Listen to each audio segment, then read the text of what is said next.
All right, so it's tax season, and you know what that means, right? We're all practically glued to the IRS "Where's my refund" tool. Yeah, pretty much. But what if I told you there's like a whole lot more happening behind those little status updates you see? Like way more than you think. Oh, definitely. Those messages are just like the tip of the iceberg.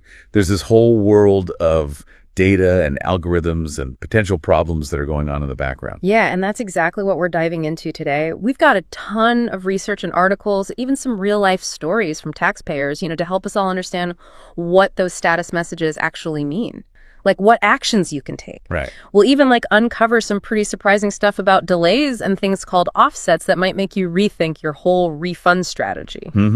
One thing that really catches people off guard is this thing called the PATH Act. Oh, the PATH Act. Yeah, the Protecting Americans from Tax Hikes Act.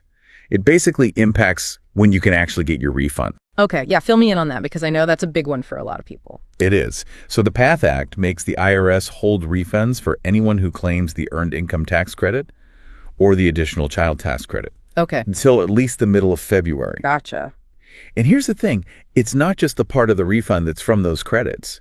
It's like your entire refund gets held up. Wait, so even if just a tiny bit of my refund is tied to one of those credits, I have to wait until mid-February at the earliest? Yeah, pretty much. Man, that's rough. Especially for families who are depending on that money to, pay bills and stuff. Absolutely.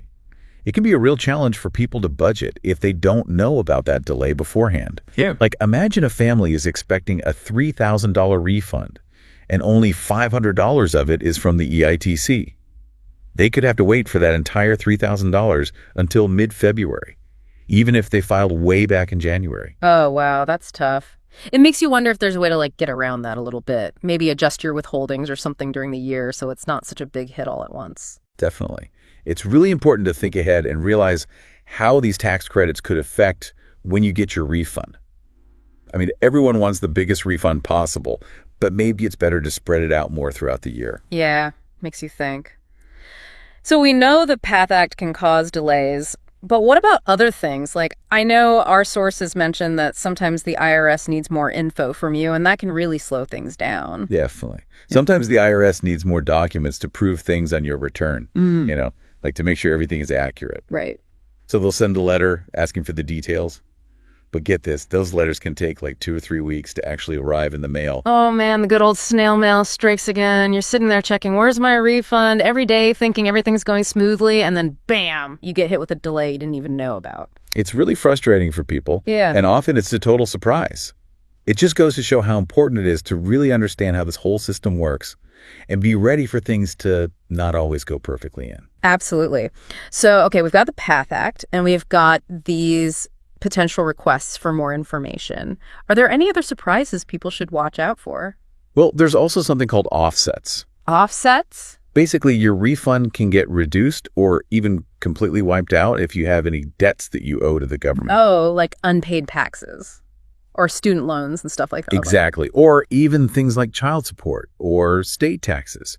The IRS will use your refund to pay those debts first before they give you any money back. Gotcha. So it's a good reminder to make sure you've taken care of any old debts before you get excited about a big refund. For sure. Otherwise, you could be in for a rude awakening. Okay, so we know the PATH Act can cause delays. We know the IRS might need more information, and that can slow things down. And we know that offsets could potentially take a big bite out of our refund. So what's next? Where do we go from here? Well, now let's take a look at some of those status messages themselves. What do they actually mean, and what should you do if you see them? Right, because seeing that return received message feels pretty good. It's okay, things are moving, but then after that, it's kind of what does any of this even mean? Yeah. It can definitely be confusing. And those messages are what we're going to tackle next. We're going to decode the most common ones, including the ones that are the most confusing. Right, what does it even mean when you see that message that says your tax return is still being processed? Isn't that the normal thing for weeks? Well, yeah. It's a pretty common status to see. And it basically means the IRS is working on your return. Yeah. But it could also mean that they've run into a little problem somewhere. They might need to double check some info or verify something with a different agency. So it's not a total red flag, but it could be a sign that things are moving slower than they should be. Yeah, that's a good way to think about it. It's kind of like being stuck in traffic. You're still moving towards your destination, but it might take a bit longer than you'd hoped. And speaking of delays, what about that message that says your tax return processing has been delayed beyond the normal time frame? Yeah. Like, doesn't that just make you think of an audit? Not necessarily. Mm. It does mean your return is taking longer than average, but it's not always something to worry about. Sometimes it's just because there are a ton of returns being filed at the same time. Or maybe your return was just randomly picked for a more thorough review. Oh, so it could just be bad luck. It's possible. Yeah. The IRS has a system that picks some returns for extra scrutiny, even if there's nothing obviously wrong with them. It's just a way to make sure everything's accurate and prevent fraud. I guess that makes sense, but it's still kind of nerve-wracking when you're the one waiting, you know? I get it. The uncertainty can be tough. That's why it's good to know about these possibilities beforehand so you're not totally caught off guard. Okay, that makes sense. So let's move on to a message that sounds a little more specific. It says, you may need to provide more information to receive your full refund. What's going on there? That usually means the IRS found something in your return that needs some explaining, or they need more documents. Maybe they need proof of a deduction you took, or verification of your dependents. And that's where those IRS letters come in, right? Exactly. They'll send you a letter explaining what info they need and how you can give it to them. So it's really important to pay attention to those letters and send back what they need right away. Absolutely. Don't just ignore them. The sooner you respond, the faster they can fix the issue and move on with your refund. Okay, that makes sense. What about the message that makes you feel like you totally messed something up? It's the one that says, the information you entered doesn't match our records. Ooh, that's not a good feeling. I know, it can be scary. Mm. But usually it's an easy fix. In most cases, it's just a typo or a little mismatch between the info on your return and what the IRS has on file. So basically, typos happen all the time, more than we realize. All the time. Yeah. It's so easy to make little mistakes, especially when you're dealing with all those forms and numbers. That's why it's super important to check everything really carefully more than once before you send in your return. Gotcha. Okay, there's another message that I've seen that really throws people off. It says, you may need to verify your tax return information to receive your full refund. What does that even mean? That one means the IRS wants to make sure some things on your return are actually correct before they send your refund. They might ask you to verify things like your identity, your dependents, or some of the income or expenses you listed. And they can do this through different ways, right? Like a letter or even online. Exactly. They might or ask you to verify your info through their website or that IRS To Go app. They just want to make sure everything is legit. All right, so we've gone through a bunch of those where's my refund messages. It sounds like there's a lot that can happen between sending in your return and actually getting your refund. Yeah, for sure. It's not always a simple straight line. But if you know what to expect and you're prepared, it can be a lot less stressful. Okay, so let's say everything goes smoothly. What happens when your refund is approved and on its way? Well, you'll usually see a status on the Where's My Refund tool that says Refund Approved. Okay. That means the IRS is done processing your return, they've checked your info, and they're ready to send you the money. So then it's just a waiting game, right? Yeah. Just waiting for it to show up in your bank account. Right. Exactly. The timing just depends on how you chose to get your refund, direct deposit, or a paper check. Oh, yeah. How do you choose how you want to get your refund? You can pick when you file your return. Most people go for direct deposit because it's faster and safer. Yeah, I bet most people want their money. But what if you've checked the tool and your refund is approved and you've waited and still nothing? Well, first make sure you double check the date it's supposed to arrive. Sometimes we get a little too eager and start checking too early. Oh, yeah, I've definitely done that.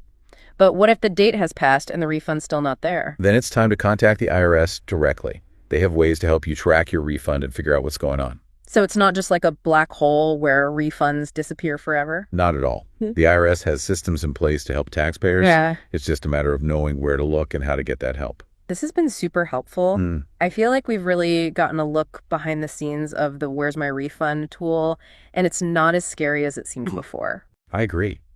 Once you understand how it all works, it's a lot easier to manage your expectations and not stress out so much. So for our listeners who are waiting for their refunds, what are the most important things to remember? Well, first things first. File your return accurately and on time. That might seem obvious, but it really is the key to a smooth refund. Double-check everything, gather all your documents, and maybe even think about using a good tax preparer if you need some extra help. Okay, and what should people do once they've hit that submit button? Be patient. It takes time for the IRS to do their thing, especially when it's really busy. Don't expect your refund to show up instantly. Right, and try not to check, where's my refund? every 5 minutes. I know it's tempting, but try to resist. Once a day is plenty. And remember, those status messages aren't always crystal clear. And that's where our deep dive comes in. We've broken down those messages and explained what they actually mean. Exactly. With that knowledge, you can better understand what's going on with your return and not freak out if there's a delay or they ask for more info. And don't forget about the PATH Act. That can really delay things. For anyone claiming the EITC or the ACTC, those refunds are on hold until at least mid-February, no matter when you filed. So make sure you include that delay in your budget and plan ahead. Maybe even adjust your withholdings during the year so you're not waiting for a huge refund all at once. Great advice. Now, what if someone runs into a problem or gets a message they don't understand? What should they do? First, don't panic. Just take a deep breath and carefully read any notices you get from the IRS. They usually tell you exactly what you need to do. And if you're still confused, don't be afraid to contact the IRS directly or talk to a tax expert. Yeah, there are people and resources out there to help. You don't have to figure it all out on your own. Definitely. And remember, the IRS isn't trying to make things hard for you. They're just trying to manage a very complicated system and be fair to everyone. Well said. All right, before we go, I want to go back to that idea we talked about earlier. What if the Where's My Refund tool could be so much better? What if it wasn't just a status tracker, but more like a guide for taxpayers? Yeah, I like that idea. What if it could warn you about potential problems, give you advice specific to your situation, and even help you plan for next year's taxes? It would be amazing, like having your own personal tax expert available anytime. Exactly. It would make tax season so much less stressful and help people feel more in control of their refunds. Yeah, that would be a game changer. Well, that's about it for our deep dive into the Where's My Refund tool. We hope you learned something new and maybe even feel a little more confident about tax season now. Yeah, knowledge is power. The more you understand how this all works, the better prepared you'll be. So go out there, dear listeners, and use your newfound tax knowledge. Until next time, happy filing.